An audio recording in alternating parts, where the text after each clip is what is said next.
So So talking about meeting me, we met at the conference in Winnipeg last year, where you made a presentation. And the conference is on yes, yes. African Migrations Canada. So that was where we met, and you shared a poem Yes. with us. And I don't know, I might be pushing it here, but I would want for you to share that poem as well and maybe take us through the thought processes.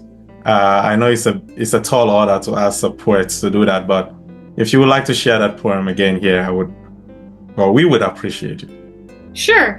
So um the poem is called Losing Identity, and I'll read it out and then explain what the thoughts I was going through. And like I said, I wrote this poem because I took a creative writing class.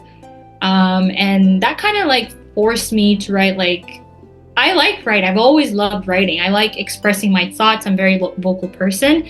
I wanted to put it down in words, what it meant to me, right? And somehow it kind of created a very meaningful poem, I would say. So, losing identity, the new order of life comes with free costs and no pain. Time past, receding, reminding they're obsolete. The new culture strips the layer of them, rootless, it makes them. Tongues crumbling, disintegrating, assimilating as heart sinks, thinking slowly shrinking into a plastic bag.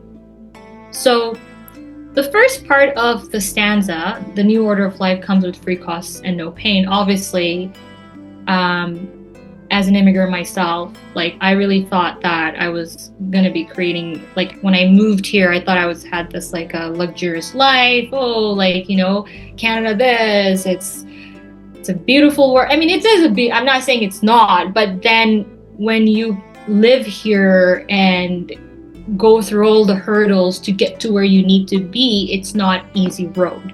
So anyone that would migrate here, especially as a refugee migrating here, coming with nothing, right?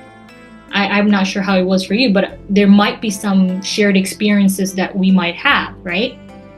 So coming here and starting from scratch is hard. Like, even though I've moved to different places like Cairo, I have started from scratch, but it wasn't as hard as it was here, right? So that's when I was saying the new order of life comes with free cost and no pain. And then time passed, receding, reminding they're obsolete. The new culture strips the layer of them, rootless, it makes them. So this is where you've been here for a longer. I've been here for 6 years. This March 19, I believe, will be 6 years. So you are here and I'm not saying you're stuck, but you are in a position where you're losing your identity, like your culture is fading away, your roots basically, and that's because you haven't. I feel like you haven't been with the community that you were, and you're slowly assimilating into the culture, forgetting your mother tongue, the language you speak, and slowly assimilating to the culture that the Western world wants you to be, right? So that is what I was trying to say here. Rootless, it makes them. And that's also tongues crumbling, disintegrating, assimilating as heart sinks. So you don't really want to lose yourself, but you have to conform to be in this society. Otherwise, you would be seen as an outsider, right? Like, I've seen so many people, like I'm not trying to be, again, like a racist person, but like, for example, we see Indians, right? Coming from India, wearing their culture attire and everything, they're kind of like looked upon, right? Like, oh, here they come, they're doing this and they're wearing that, and I'm not saying it's sad or bad, but it's just, I think like some people don't understand that. But me seeing that, I've always said like, oh, I wish I could wear my attire, but then I'm gonna look like an outsider and people are gonna look at me, right? So it's that kind of balance that you have to be? Like, do you need to leave your roots in order to conform to this and be like a normal person and just, look like normal? Or do you want to look like an outsider and putting on all that, right? So then you're thinking slowly shrinking into a plastic bag. So I think into a plastic bag, I was thinking of like your mental health. And I'm not saying like you are like turning into this person, but like most of what I've seen is that like most newcomers, they're like in a state, like especially my community, I've heard about that. They did not expect that this is how the country is going to be, so they eventually lose themselves, whether to drugs or to addiction or something like that, right? So that is what I was meaning by this. Wow. Wow. That kind of right there in that poem is, I think, the journey of almost anyone really who has moved, and not just to Canada, anywhere else for that matter in the world. Um, and maybe my last um, curiosity, I wouldn't call it a question, is this, and the book that I told you about, Yeah.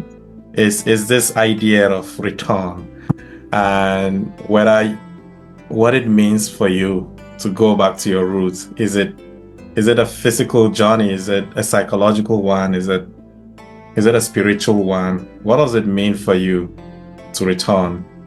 I know that this is a question that a lot of people who have moved struggle with. Should I stay? Should I go back? Do I have a place to go back to? Is it a place to go back to? Is it myself that I need to find again? Yes. What does it mean for you? For me, like I've always wanted to go back home, but then there's always that thought, like that intrusive thought, like, okay, I go back home and then what? Like, am I going to really relive all the, I'm not saying all the trauma or everything, but kind of brings back all those memories that your younger self was, and you've already like kind of closed that down, shut it down, and it's like at the back of your mind because you had to move to a new place.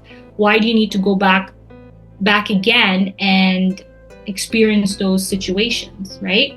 So there's always that thought for me, but I have always wanted to go back, but then I'm just like, well, I've already like established here, I'm already here, I've already put in effort and time, and I don't know why that though. I don't know why everyone that comes here always have a hard time. I mean, I know you always visited, but I don't know, is it just me or just also my community? I've also seen like a lot of Eritreans who are born and raised here. It takes some time to go back. Like it's not like as easy as it is. Maybe it's because it's the affordability, right? But still, like if you're working a good job and you have a family, you do want to go back home and see it, right? But I don't know what goes through their mind. But for me, maybe now I understand. I was like, oh, it's because they already considered this as home. So now this is home for them. That is not home. Hmm. Hmm. Yeah, that is certainly a huge factor. And from my own experience, what people have also shared is that, people leave for various reasons. One of which could be war. And I think you kind of mentioned it. Conflict. Could be that they've lost a lot. And going back is a reminder really of that tragedy or trauma that a lot of, I think I had a conversation with somebody that there is nothing to go back to because home used to be my father and my father is no longer there. Used to be my mom is no longer there. So it's just going to be a truly tragic reminder of what might have been. So I think for some people it's that, for other people it's a sense of economic prosperity and comfortability, just being in a comfort zone and having all your family members here. You only have extended family back home. So who are you really going back to? Or is it just a place? But then I also there is a different form of going back happening. I met at a Black History Month event. We were presenting with another lady who said that she was in Nigeria recently and she's never been to any African country, but because she was, I don't know if she said 25% Nigerian, she decided that she was going to go there to see if she could feel a sense of connection. And then I asked, well, how did it go? it didn't happen for her. At least for now. Maybe she would have to go back again. Or maybe she'll have to visit a few states in the country because Nigeria is Yeah. also diverse, and hopefully she would, connect to a particular place where her ancestors might have come from. But so it means different things really for different people. And there are also people who over time will decide, I retire, I leave. And some will go like, I will retire myself and go. Because if you keep, procrastinating, it will never happen. Uh, Yes. we keep thinking, and again, people have a sense of responsibility in the places that they left, right? Yeah. They are sustaining families and they need to be here in order to do that. So Mhm. imagine going back. Some would consider, I would give that flight fare to the families that I'm supporting than to waste it, going back there for what? So you hear all these, different reasons that people adduced as to why, they cannot make that return. And so they find a different way of returning. Could be through, being part of different associations here, being part of charity organizations there, or just really thinking through these topics like we are doing at the moment, right? So I believe that these are the different iterations really of return. But by way of concluding, uh, this That was so fast. this inconclusive journey, right? It's a journey. I often say that it's a journey without destination. We're all pilgrims here, and we could stop and rest for a bit and proceed again. We are here, we're there, we are nowhere, we're somewhere, we're elsewhere, almost all at the same time. So yeah, this paradox of our beings, of who we are.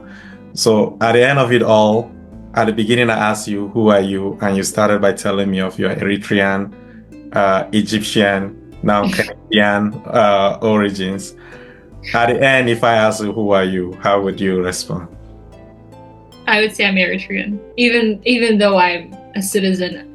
That Eritrean, the root, the identity is still in there, right? So, I've always, even there was times that I was asked like, especially like when I was coming here first time here as a refugee, like they were pretty amazed how I spoke English very fluently, and that kind of made me laugh a bit because every time I think for them, they think like refugee is like, oh, you're a war-torn place and so, right? But it's not always like that. Like, for example, looking at Ukraine now, right? It's of the war, obviously, but that doesn't mean that they're illiterate or whatever, right? So that always came to my mind. And I think because of that situation, being seen as a refugee and speaking a language that is fluent, and that kind of also got me getting more interested. And maybe that's one of the reasons why I never felt home. But that shouldn't be only the reason. There are many reasons. But to get back to your question, I'm still Eritrean. I'm not saying I'm still Eritrean. I am, and that's because I still did not forget my roots, I would say. So, yeah. Okay. Yeah, thank you. Thank you so much for spending this time to explore this huge theme of identity, of home, of belonging. And this is an exploration that I believe for all of us, anybody who has left anywhere. And the interesting thing with migration is that it happens at the local, at the global, at every level, right? We're all moving, and that is an important feature of who we are. So thank you for really taking the time to explore this. I hope that we could have, another session over time to see how things would have changed, at that time. Thank you. I appreciate Mozit. Thank you so much for hosting me. This is the first time. I'm sure that a lot of people would glean from your experience something also that they could hold on to. So thank you.